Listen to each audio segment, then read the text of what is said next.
ચાલો વિદ્યાર્થી મિત્રો, બીજો પાઠ કે આપણી આસપાસના દ્રવ્યો છે એ શુદ્ધ છે. એમાં આપણે દ્રાવણ વિશે ભણ્યા હતા કે દ્રાવણ છે એના બે પ્રકાર, સમાન દ્રાવણ અને વિષમાંગ દ્રાવણ. બરાબર. એમાં વિષમાંગ દ્રાવણમાં પાછા એના બે, કલિલ અને નિલંબિત. આનો અભ્યાસ છે એ આપણે કરી ગયા. હવે જે આપણે કરવાનું છે એ તમારે પ્રયોગ કરવાનો છે. પ્રયોગ જે છે એ મેં અહીંયા બધી વ્યવસ્થા રાખી મૂકી છે કે જો એમાં આ જે છે એ મીઠું છે, આમાં જે રાખેલું છે એ કોપર સલ્ફેટ, આ જે છે એ ચોકનો ભૂકો છે, આ દૂધ છે, આ આપણું પાણી છે અને આ ખાલી છે. આમાં જ આપણે પ્રયોગ કરવાનો છે.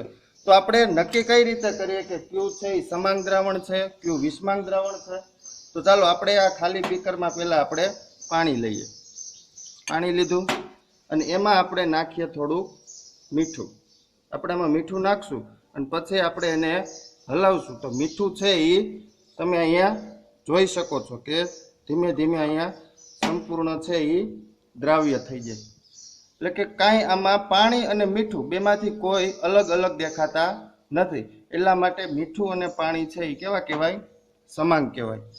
ત્યારબાદ આપણે મિક્સ કરીએ કોપર સલ્ફેટ. તો કોપર સલ્ફેટ આપણે પાણીમાં નાખશું. તો તમે અહીંયા જો દ્રાવણનો રંગ છે એ ધીમે ધીમે બ્લુ કલરનો થતો જાય છે અને કોપર સલ્ફેટ છે એ પણ પાણીમાં છે એ સંપૂર્ણ ઓગળી ગયું છે. અને આમાંય આપણને કોઈ પણ બીજા કણો છે એ તરતા દેખાતા નથી. અને પાણી છે એ બધું એક સમાન કલરનું થઈ ગયું. બધી જગ્યાએ કલર કેવો થઈ ગયો છે? એક સમાન. તો આવું જે મિશ્રણ છે એને કહેવાય સમાંગ મિશ્રણ. હવે વિષમાંગ કેને કહેવાય?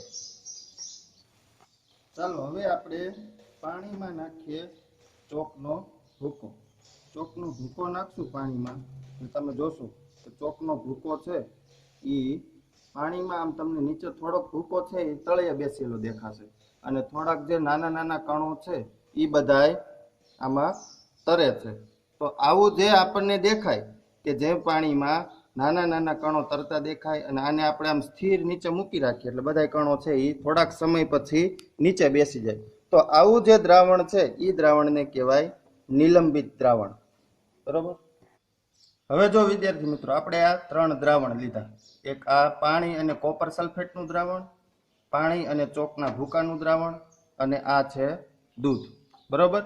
એમાંથી આ ત્રણેય પ્રકાર આપણી પાસે આવી ગયા: સમાંગ મિશ્રણ, સમાંગ મિશ્રણ, કલિલ દ્રાવણ અને નિલંબિત દ્રાવણ. બરોબર.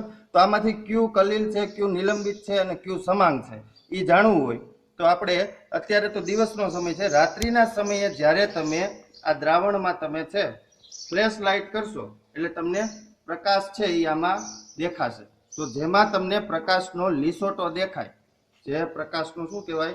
લીસોટો દેખાય, તો એ જે દ્રાવણ છે એને વિષમાંગ દ્રાવણનો પ્રકાર કહેવાય. હવે જો આપણે કલિલ અને આ જે નિલંબિત દ્રાવણ છે બે વિષમાંગ મિશ્રણ છે, પણ કલિલ અને નિલંબિતમાં શું ફરક પડે? તો કે નિલંબિતના કણો છે ને તમે થોડીક વાર રાખી મૂકો ને એટલે પાત્રના તળિયે છે સ્થિર બેસી જાય. જ્યારે જો આ દૂધ છે ને એ કલિલનું દ્રાવણ છે, પણ આમાં જે કણો છે એ તળિયે બેસતા નથી. હવે જ્યારે તમે આમાં કણો વિખેરણ પામેલા હોય ત્યારે આમાંથી તમે પ્રકાશ પસાર કરશો ત્યારે તમને આમાંથી પ્રકાશનો તેજ લીસોટો દેખાશે. હવે જ્યારે આ પાત્રના તળિયે નીચે બેસી જાય ત્યારે પ્રકાશનો લીસોટો દેખાતો નથી. હવે કલિલમાં શું થશે? તો કે કલિલમાં દ્રાવણના કણો છે નીચે બેસતા નથી. આમ પહેલી નજરે જોતા આપણને આ દ્રાવણ છે એ આપણને સમાંગ દ્રાવણ લાગશે, પણ સમાંગ અને જે આ કલિલ છે એનો તફાવત કઈ રીતે જાણી શકાય? તો કે આ બેયમાંથી આપણે પ્રકાશ પસાર કરવાનો. જે દ્રાવણમાંથી આપણને તેજ લીસોટો દેખાય એ જે દ્રાવણ છે એને કહેવાય વિષમાંગ એટલે કે કલિલ દ્રાવણ. અને જેમાંથી પ્રકાશનો લીસોટો ના દેખાય એ દ્રાવણ શું કહેવાશે? સમાંગ દ્રાવણ. તો આ હતું સમાંગ, વિષમાંગ અને નિલંબિત દ્રાવણનો તફાવત.